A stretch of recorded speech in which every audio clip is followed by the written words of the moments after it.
Hi everybody and welcome to Out of the Gate, Daily Racing Form's weekend handicapping preview program. I'm Dan Illman. Thanks so much for watching. Here's what's on tap this week. Gun Runner, one of the country's best horses, returns to the races in the Grade 1 Stephen Foster Handicap at Churchill Downs. Our in-studio handicappers Matt Bernier, Mike Beer and I will analyze his chances, and we'll also talk about the Grade 3 Salvator Mile at Monmouth and the Grade 2 Summertime Oaks at Santa Anita. We'll also give our Saturday best bets. Nicole Russo will look at a couple of races at Churchill Downs from a pedigree standpoint. Jonathan Kinchin will analyze a pick 5 at Churchill Downs on their star-studded Saturday night card, and Craig Milkowski's Timeform U.S. Spotlight focuses on the Matt Wynn Stakes at Churchill Downs. Let's break out of the gate.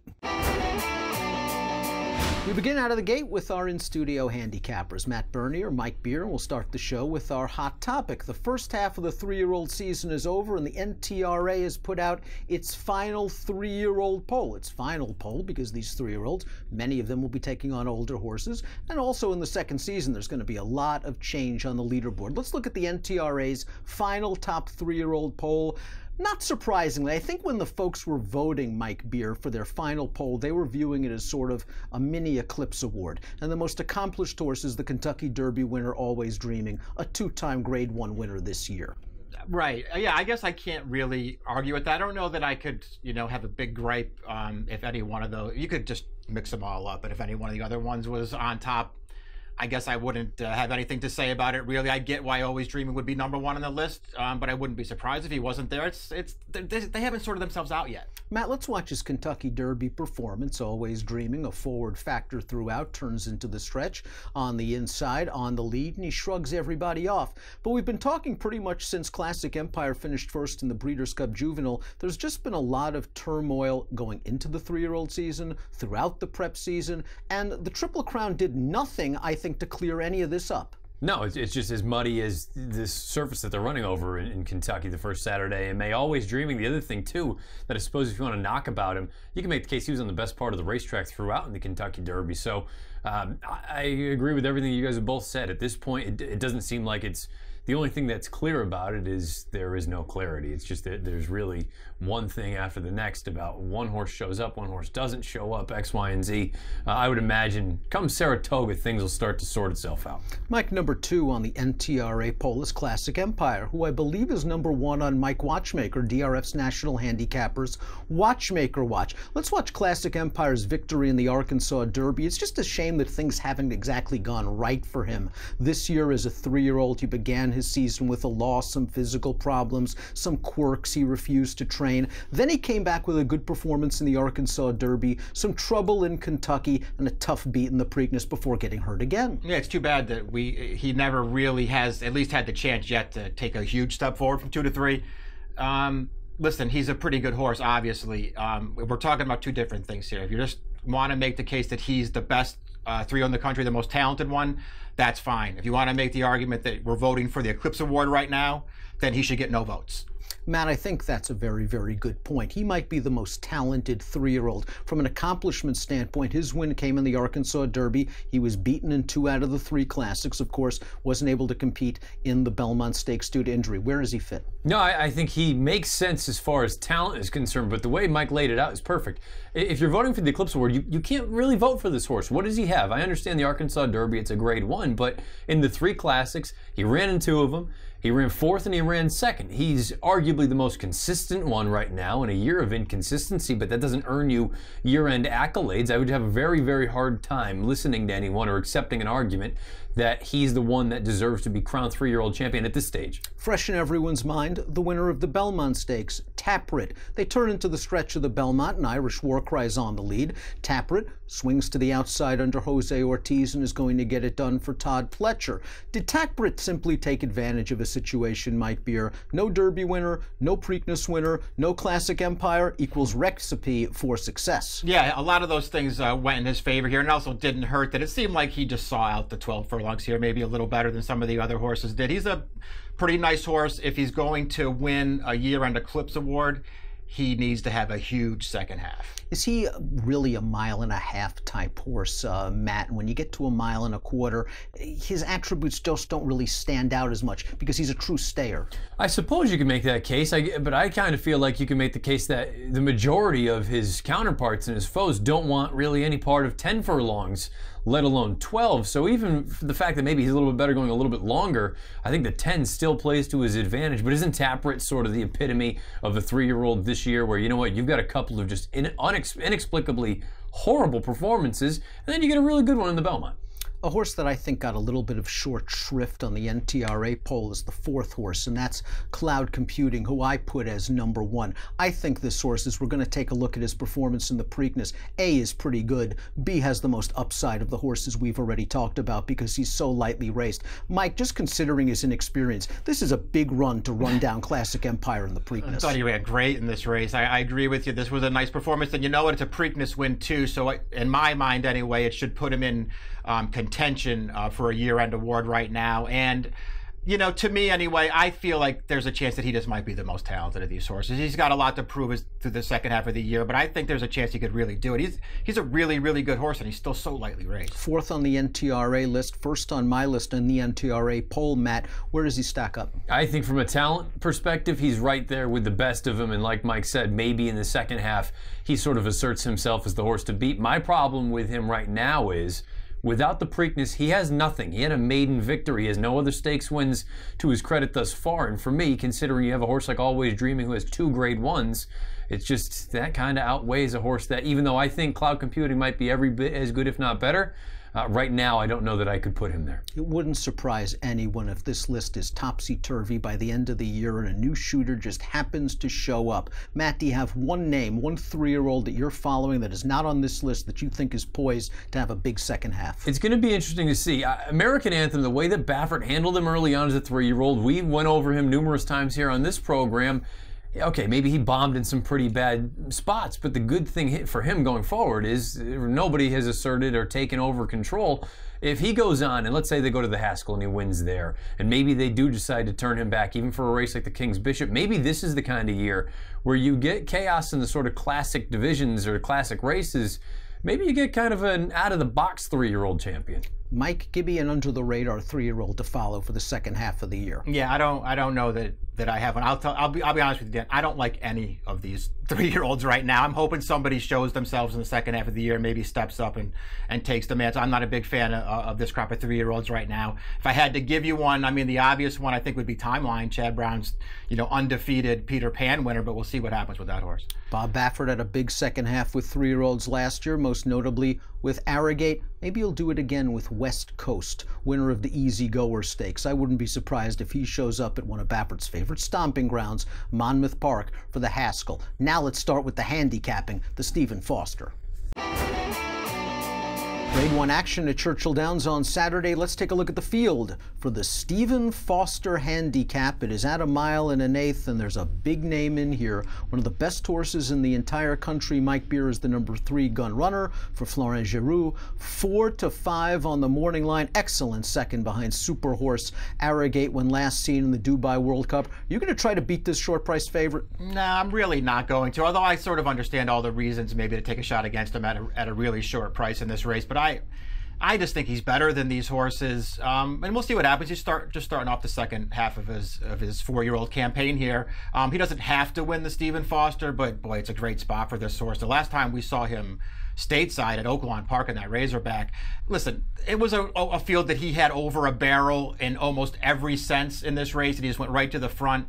But he just aired on this field through this stretch. I mean, he's never really asked to run, and he followed this race up, I thought, with a very strong performance in Dubai. I just think he's too good for these horses, guys. For expanded stakes previews, visit video.drf.com. We cover all of the weekend's graded stakes races in great detail. We discuss formulator facts, time form US pace projectors, and we talk about every horse from the A to the Z. Matt, Gunrunner, obviously the horse to beat. We discussed that in the stakes preview. He's our lone A in any sort of multiple race wager, but we think there might be a little bit of value in trying to beat him on the win end. Well, it just feels like, there's no guarantee that they're going to come back from Dubai after that long trip and such a hard race, and he ran so well in the Dubai World Cup. No guarantee we're going to get the same horse that we saw going into it.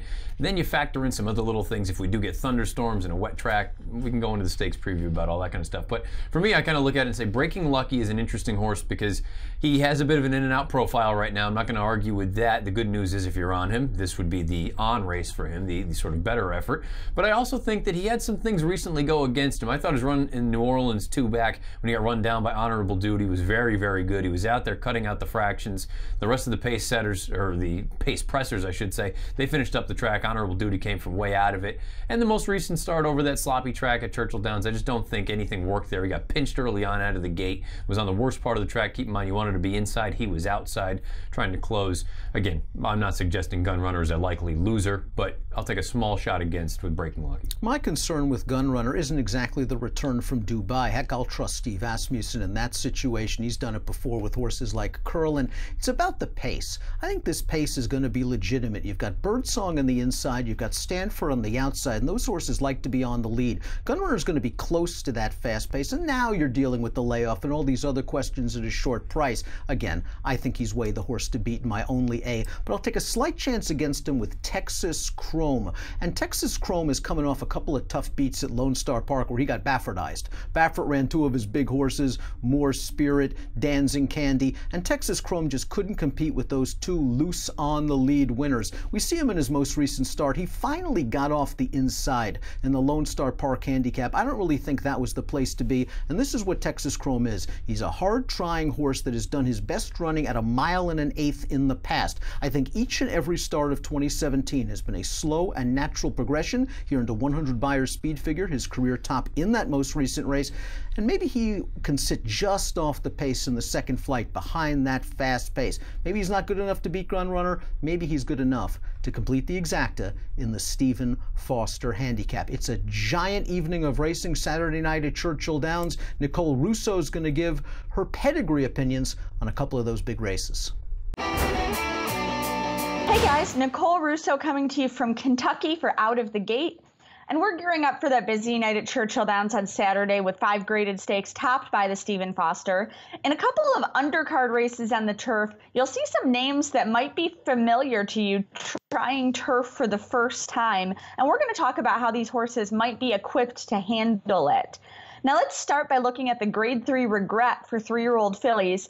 And 3 years ago in this race, the Mark Casse barn brought in a filly to try turf for the first time. A nice filly. She was a Grade 3 winner on the dirt. She had broken her maiden on synthetic. She finished 8th in the Regret in her first try on turf with a trebled trip, and that Tepin turned out to be all right. So this year, Mark Casse going dirt to turf with Summer Luck, who was on the Kentucky Oaks Trail earlier this year, ran really well down at Gulfstream against some nice fillies. You're going to watch one of her efforts here as she finishes a good third in the Grade 2 Devona Dale behind Miss Sky Warrior, who came back to win the Gazelle impressively at Jordan's Henny. She was a closing 5th in the Ashland when there wasn't a ton of pace to run at, and then was 8th in the Black-Eyed Susan on kind of a strange, sloppy track. So here she is trying something new, looking to get herself on track, a filly who's always been well regarded by her connections. Summer Luck is by Looking at Lucky, Preakness winner, 2-time champion, and of course, as you'd expect, a lot of his better offspring like Millionaire Made from Lucky and Derby runner-up Looking at Lee are dirt horses as well. But Looking at Lucky is by the late Smart Strike, who could get you a horse who could run on anything. Of course, he's the sire of turf champion English Channel. Summer Luck has one sibling who's a maiden winner on turf, so that's it, but her second dam, Symbala, a long-winded turf runner taking the Grade 3 Bewitch at Keeneland. She's the dam of stakes winners Stay Close, and this is the family of graded turf winners Union Avenue and Lonesome Street. So Summer Luck really sort of an interesting proposition as she tries something new here. We also have older horses on the turf Saturday night in the Grade 2 Wise Dan. The 5-year-old Blofeld, a 3-time Grade 2 winner, and you'll watch him in a moment here win the Gulfstream Park Handicap. He's trying turf for the first time later in his career, which is sort of a different move. He's by Quality Road, who of course was a brilliant dirt runner and is the sire of horses like Kentucky Oaks and Acorn winner Abel Tasman. But we've talked about Quality Road as a hidden turf sire. He's by Elusive Quality out of a Strawberry Road mare, and he's capitalized on that turf breeding to sire runners like Breeders' Cup Juvenile Turf winner Hootenanny and Grade 1 winner Illuminat. Blofeld's immediate female family is dirt-based. It's actually the extended family that produced Stephen Foster favorite Gun Runner.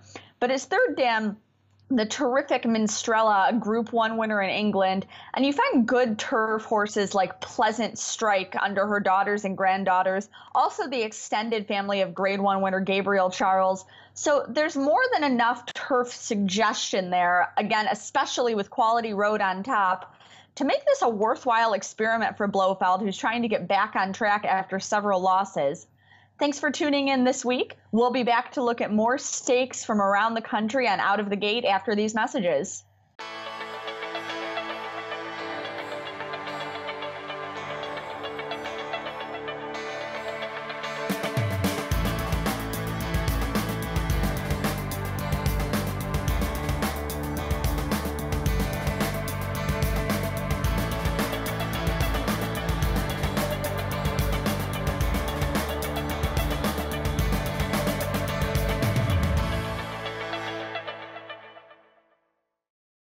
You asked, we listened. DRF Plus has more flexible subscription options. Use DRF Plus Basic for exclusive news and analysis, including our DRF Live real-time news feed. Or go deeper with DRF Pro and unlock buyers, closer looks, picks, and reports, including the DRF Daily Game Plan. DRF TV viewers get 50% off the plan of your choice. Use code DRFTV50 at checkout. Learn more about the DRF Plus subscription plans at drf.com/plus. Welcome back to Out of the Gate. Let's take a look at the field for Monmouth Park's feature race. It's the Grade 3 Salvator Mile, carded as race number 10. We have a field of 9. For expanded stakes previews of all the weekend's graded stakes races, we cover every horse in depth. Visit video.drf.com. Matt Bernier, this is Monmouth Park. You want to be forwardly placed? You want to be close to the inside? Enter Red Dragon Tattoo from the rail. Red Dragon Tattoo breaks from the inside, and it's worth noting this horse, all 4 of his lifetime victories have come outright on the lead, including his most recent run at Parks. I think the important thing now is you need to break with this horse. You've got a short run into the first turn. And the other thing is there's not a lot of other speed signed on here. I think you have one way to go. Again, you laid it out perfectly. There are worse places to be at Monmouth Park than be on the front end, than be on the inside. I think Red Dragon Tattoo has a legitimate chance to wire this field. Maybe he's not as talented as some of the other horses, but I think he has some things that play into his favor. Very lightly raced with a good amount of upside potential as well for Red Dragon Tattoo, and he should offer good value. Mike Beer, some big name trainers are going to be represented at Monmouth on Saturday in the Salvator Mile. Chad Brown, Todd Pletcher, both with horses returning off long layoffs. With Todd, you don't worry about it. Yeah, Pletcher's far from over his returning. He's been away for over 300 days or so since we last saw him at Saratoga, missing the break and then not firing at all in the Aladar. The good news is Pletcher is unbelievably good off of long layoffs like this, especially with dirt routers. And is in far from over's case, he came off of a layoff of over 500 days last year, and that was at Belmont Park in this race. And this was a really strong performance. He had a 104 buyer for this effort, and this is a race off of a long layoff like this that had a wicked fast pace, and he kept close to it. He's coming up the inside now to take over the lead here, and he will hold off the closers late. This was a really good performance from a horse. He's ouchy, obviously. He's had a lot of layoffs, and Pletcher has a tough time keeping him on the track, but when he's on the track, this horse can really run. It's just a shame that this horse is ouchy, as you say, Mike. I think he's 5 years old now, and he's only started a handful of times, but this was a big effort off the layoff. Pletcher's going to try to repeat this pattern, I believe, in Formulator. He's 10 for his last 20, with horses off 6-month layoffs or more in dirt routes, older ones. Far from over is going to be very, very dangerous, especially if he runs that race. I think Name Changer is one of the horses to beat for trainer Alan Goldberg, who was thrown in a very tough spot, Name Changer, for his seasonal debut in the Pimlico Special against one of the country's best horses, Shaman Ghost. I have a feeling he's going to take a lot of money in this spot, so I decided to go elsewhere, and that's with the number 2 Majestic Affair for trainer Chad Brown, who just seems to fit very well at the 7 furlong to a mile and a 16th reins. Now, Majestic Affair has run some good races sprinting, some good good races going 2 turns. We haven't seen this horse in almost a year. Let's go back to that most recent start at Parks, where he was sort of involved on the pace, and he's eventually going to make the front, carrying 124 pounds. He's going to end up giving 5 pounds to the eventual winner, Encryption, who's coming for him on the outside. But Majestic Affair really digs in very gamely. He tries hard all the way to the wire, drops a tough decision. I like Majestic Affair's tactical speed. Matt's horse Red Dragon Tattoo is going to go to the lead. You might have a horse like Classy Class, a stretch out sprinter, show some speed as well. I think Majestic Affair and Kendrick Carmouche are going to tuck in right behind those two, and I'm expecting Chad to have this one ready to go off of the layoff. We'll head on over to Southern California. 2 graded stakes races on tap on Saturday. We're going to focus on the DRF.com Formulator Race of the Day, the Summertime Oaks. The DRF.com Formulator Race of the Day for Saturday is the Summertime Oaks for 3-year-old fillies at Santa Anita. Let's take a look at this field. Head on over to the Race of the Day event page on DRF.com. Download free Formulator past performances and handicap with us, and also on the Race of the Day event page, an expanded stakes preview where we cover every horse in the Grade 2 Summertime Oaks in great depth. Matt, Bob Baffert, very well represented. Jerry Hollendorfer, very well represented. I think Hollendorfer might have the chalk in here with the number 3, It Tis Well. Blinkers on, getting some class relief, and we know she handles the trip. Yeah, you know, in many ways, I think she might be the horse to beat. Her run at Oaklawn 2-back, I had no problem with it. You see that she defeated Benner Island, who came back to be a graded stakes winner, albeit going shorter. The Santa Anita Oaks, I don't want to hold against any really of those fillies, considering you had Paradise Woods freak out that day, and you had Able Tasman, who came back to win the Kentucky Oaks as well as the Acorn. So that's obviously come back to be a productive race. I just, at a short price, I'm not enamored with her. I don't like Spooky Woods at all, the other Hollendorfer. And of the 2 Bafferts, I much prefer Noted and Quoted over Fabian. Mike, what do you think of It Tis Well, especially with the blinkers on move? I'm not sure how much I love the equipment change for this race. Listen, I'm willing to cut her some slack for the Santa Anita Oaks last time. She wasn't going to win that race. You know, I like her wins 2 and 3 back just fine, but they don't make me want to bet her at a short price in this race. There should be some hitting early on in this race, and you want a horse that's going to appreciate the distance. You both agreed in this race. Mike, tell us where you're going to go. Yeah, I'm going with Keith DeSormo's horse here, Majestic Quality. It's taken her a while, I think, to sort of find out, you know, where she fits and to sort of find herself, as it were. I think her races are getting better, though, by the start, and I really liked her win last time an awful lot. They tried a couple of graded stakes races with her. She didn't even run terribly in those races, but they dropped her back in with maidens in this race. She got a really nice trip. But I just like the way they came for that field through the second turn, took it over, and I like the way she finished it off with this run here. This was a nice performance, 91 Beyer speed figure. If she can repeat it in this field, I think she's tough. Matt, I love it when a sharp trainer treats a horse like a good horse. And Keith DeSormo's treated Majestic Quality like she's got quality from day one. Despite losing a few maiden races, he did throw her against some of the big girls in the division in graded stakes races, and it looks like she's ready to try again. Yeah, you know, we just saw the replay there of her making the maiden score, and the way that she finished, that was really the thing that made me think, you know what, she's putting it all together. Keep in mind, she's already graded stakes place. That was down at the fairgrounds.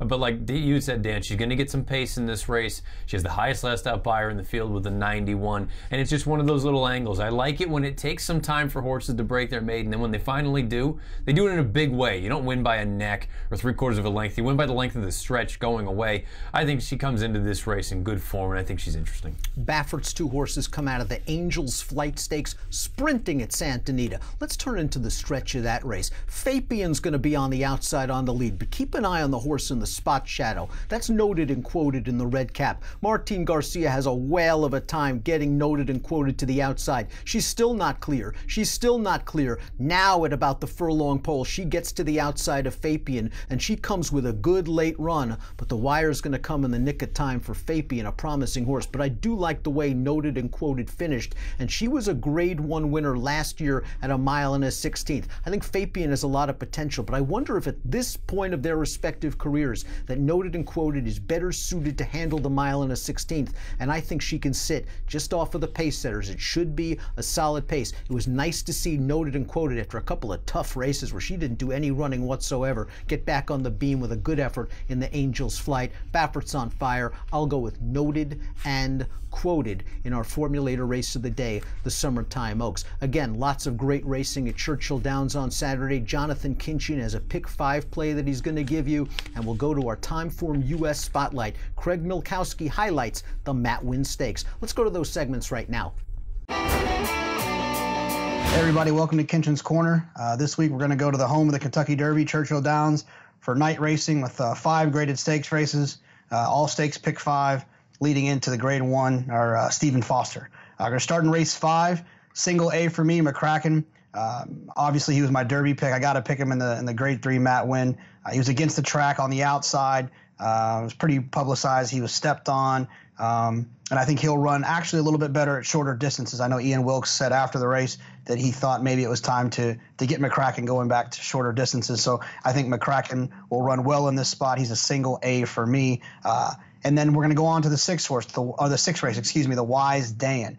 I think this race is going to fall apart. So I'm going to do something a little bit clever here. I'm going to use 3 horses that are closers as A horses. I'm going to use the 5 the 5 Kasaki, the 6 Conquest Panthera, and the 7 Pluven, and I'm going to use as A horses. Then I'm going to use the 1 Security Wrist and the 4 Chocolate Ride as B horses. And that whole idea is that if one of them happens to get loose, they don't duel, then it should set up nicely for one of them to wire the field. However, I think they are going to kind of bang heads, and it should set up for my A horses, the 5, the 6, and the 7. I really like the 5 and the 6 the most in this spot. They were down on the inside Derby and Oaks weekend when the inside of the turf course wasn't ideal. I think those 2 horses really could improve out of that spot. So once again, I'm going to use the 5, 6, 7 as A horses and the 1 and the 4 as B horses. On to race 7, the Florida Lee, the grade 2 for older fillies and mares. I'm a little bit skeptical about Forever Unbridled off of this long break. I am going to use her as an A horse. I'm also going to use the 3 Carumba, who ran well at Pimlico, Preakness weekend. I'm going to use Romantic Vision. I'm going to give her another shot. She was on the outside that day on Derby Day, Oaks Day in the La Troyenne. And I'm going to fade Big World, who was the winner of the La Troyenne. She was on the inside, got a great setup. Loose on the lead on the inside, and I'm going to fade her a little bit there. I'm going to use 3 A horses, the 1, the 3, and the 6. On to race 8, the grade 1 Foster. Simple enough here. Gunrunner's the 2nd fastest horse in the world. I think he'll have no problem handling this field. He's training well to all accounts, and I'm going to use Gunrunner as a single A. And then on to the last leg, the 9th, the Regret for 3-year-old fillies on the turf. I'm going to use a lone A here with Proctor's Ledge. I thought she was wide the entire time. Although that's where you wanted to be on the turf course, I still think there was a little bit of a disadvantageous trip for her. She ran into the 2 Cassie monsters and La Cornell and Dream Dancing. I think she'll run better in this spot. And then I'm going to use the 7 Summer Luck, first-time turf for the Cassie barn. They were trying to get her kind of going on the Derby trail, on the Oaks Trail, and now it's time to put her on the turf, and hopefully she'll excel there. The 9, Samia, the Shadwell horse for Danny Pitts. The 11, Star Bear, and the 12, Stubby Char. Chubby Star, that's Star Bear, Chubby Star. Anyways, I'm going to use those horses as B horses. So in the 9th, I'm going to use the 4, Proctor's Ledge as a lone A, and I'm going to use the 7, 9, 11, and 12 as B horses. DRF Ticket Maker wasn't ready when we filmed this video, so I'm going to run back through my ticket one more time in case you wanted to jot it down. In the first leg, I'm going to use a single with a 2. In race 6, the second leg, I'm going to use 5, 6, 7 as A horses, 1, 4 as B. In the next leg, 1, 6 as A horses. In the 4th leg, I'm going to single the 3 Gunrunner. And in the final leg, I'm going to use the 4 as a single A, the 7, 9, 11, 12 as B horses. Good luck. We'll see you next week. Hi, I'm Craig Milkowski of Timeform US for this week's Out of the Gate segment. Today we're going to look at the Grade 3 Matt Winn, which is run at Churchill Downs. It's at 1 16 for 3-year-olds, and it's a big card there. It's the first of 5 consecutive graded stakes on the card. Probably the best winner in the history of the race was last year where Gunrunner won. And as we know, he's become a Grade 1 winner, was second in the Dubai World Cup and the Breeders' Cup Dirt Mile, and actually runs later on the card in the feature. What we're going to look at first is the race rating for the Matt Winn that Timeform US gives, and it's a 110 here. So when we look at that race rating, I'm generally looking to see horses who have the ability to at least match or maybe exceed that rating. Doesn't necessarily mean they have to have run it, but maybe I expect some improvement. We're going to look at 3 horses who have done just that. The first one, and probably the likely favorite, is McCracken. He was a horse who was highly touted on the Kentucky Derby trail. He had a setback in training after the Sam Davis at Tampa. And since then, he came back in the Bluegrass in the Kentucky Derby, and he just ran okay. He didn't run great, didn't run bad. But if you look at his comments, and we get the full comment lines in Timeform US PPs right from the charts, he definitely had some troubled trips, especially in the Kentucky Derby, where most of the field who was coming from off the pace had some troubled trips. He will be no surprise whatsoever if he were to win this race. He's already run 116 and 117 Timeform US speed figures. And he regressed a little in the Derby with that troubled trip, but he certainly would be no surprise here. The next horse we want to look at is Mo's Mojo. He's a horse who's just been getting better and better, and he finally exploded last time. It was a little under the radar. It was a day after the Preakness at Churchill, but he ran a big 110, breaking his maiden. One thing gives me concern, it was on a sloppy track. It was an off-the-turf race, so maybe the field wasn't quite as deep as you'd expect for a maiden special at Churchill. But he did run a big number. He's been improving every time, and he certainly, with that 110 last time, fits in with this field. The last horse I want to look at today is Aquamarine. He's a horse who's just been good from the start. He was originally trained by Bob Baffert out in California. He was shifted over to the Wayne Lucas barn. And the thing with him is it's a first time going long. He ran a big 111 last time out sprinting at Pimlico, and it was in a good $200,000 stakes. You can see the winner of that race was Recruiting Ready, who's one of the top 3-year-old sprinters in the country.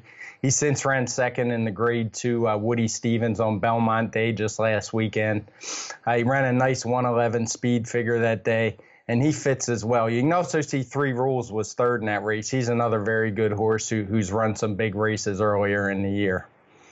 The reason he's probably going to be the horse I lean to if I can get a decent price is looking at the Timeform US pace projector. He should be on a clear lead. He's been very fast sprinting. The extra distance shouldn't pose a problem, and I think he's going to find himself all alone. He's certainly going to have to deal with McCracken late, and Mo's Mojo will probably also challenge him at some point, but he's the horse I'm leaning towards right now. I will play a key exacta box with him over McCracken and Mo's Mojo. That's it for Timeform US this week. Thank you.